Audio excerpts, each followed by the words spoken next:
In the small town of Stafford, Virginia, the biggest supermarket is the Giant Food Store. Early on the morning of April 19, 1989, employee Milton Braxton was already hard at work there. This one? Milton is the best at what he does. The Goodwill Ambassador, that is a quote from one of the Giant training manuals. You're the first person a customer sees, and you're the last person they see. Goodbye now. Instead of attending a breakfast honoring him as the employee of the month, Milton had chosen to come to work as usual. Teresa Vowell was just finishing her weekly grocery shopping with her friend Linda Fisher. She had a lot of stuff to do. I only had a few things to pick up. Teresa went her way, I went mine. I did what I had to do, checked out. 4 months pregnant with her third child, Teresa put her daughter in the car with her friend Linda. She then drove them around to the loading zone to pick up her 8 bags of groceries from Milton.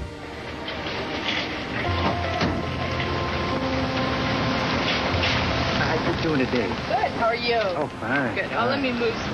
Come. That's all right. Just take it down. As they loaded the groceries into the trunk, another car pulled up behind them with a man and a little girl.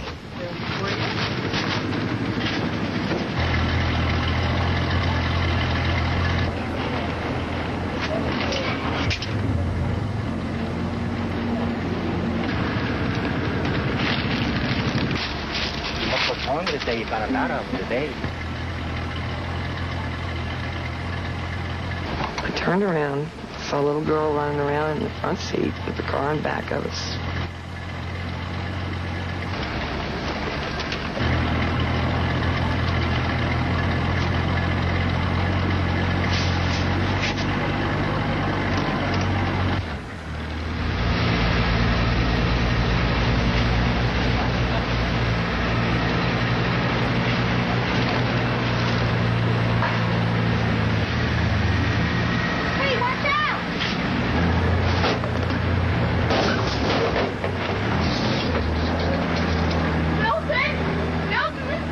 His legs were caught in between those bumpers. I knew his legs were broke. He was so stunned he couldn't even talk. You could see in his eyes the pain. And I was so hysterical. I mean, my stomach was tensed up. My back was hurting. Milton is hurt. He's hurt.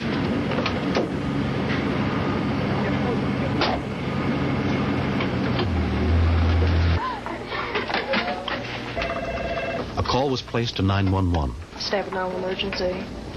The call came in at 10:05 a.m. A rescue squad was immediately dispatched. When I ran outside, all I saw was Milton laying on the ground. Milton, you all right? What happened? Grocery manager Tim Conklin came out as soon as he saw what had happened. At that time, somebody screamed, "Get a blanket, he's going to go into shock." You just hang on. I called my mother, told her what had happened. I had real bad cramps in the lower part of my stomach and in my back. It felt just like that I was going to have a miscarriage with that baby.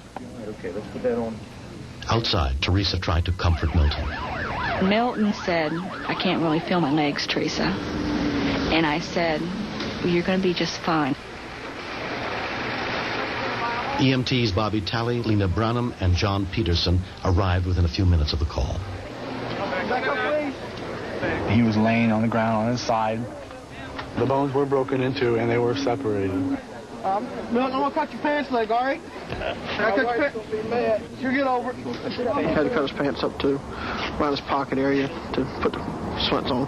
So we had a long frac pack, what we call a frac pack splint. We had 2 of those and put those together. He was in a lot of pain, but he didn't act like it. When you have a fracture and you straighten it, it's pinching off the muscles, and it hurts bad. Okay, no, one more. If they're hurting real bad, I just give them my hand and I tell them to squeeze it. Okay, on 3. 1, 2, 3. Before they loaded him in the ambulance, I kissed him on his cheek because I was so grateful that he had pushed me out of the way.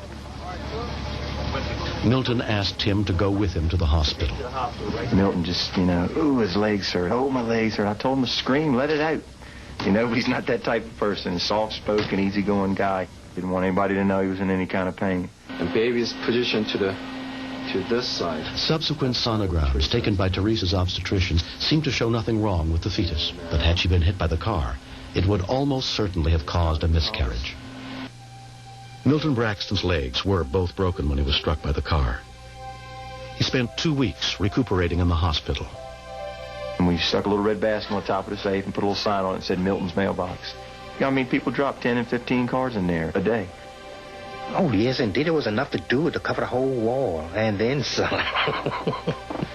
We think we can go back to 8 months after the accident, Milton is still undergoing physical therapy, hoping he'll soon be strong enough to return to work.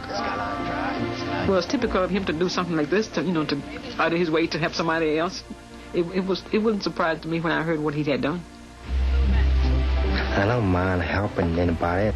And I figured we don't need both of us to get hurt, so I just shoved her out the way. And now I take a chance on getting out the way, after I get her out the way himself, but I couldn't do it, and I just got hit. I feel like he's like my guardian angel, because without him there, this baby, it means so much to me to carry Holly. And, when she's born, I want him to hold her and feel the joy that he has given me and my husband both. On October 31st, 1989, Holly Ann Vowell was born, a healthy baby girl. Let me see. Yeah, you gaining some pounds. Here, you can make that small. Here, you can make that small. Teresa's husband, Michael, also feels strongly about Milton. How are you? You have to be exceptional to do what he did. If it wasn't for his courage, his character, there's no way that baby would be born. He's just one of a million.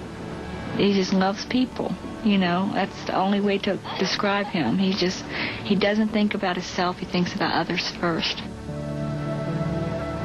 It's good to see that there are people out there that really do and truly care about other people. It just shows me that, there are some good people left in this world, and Milton Braxton's one of them.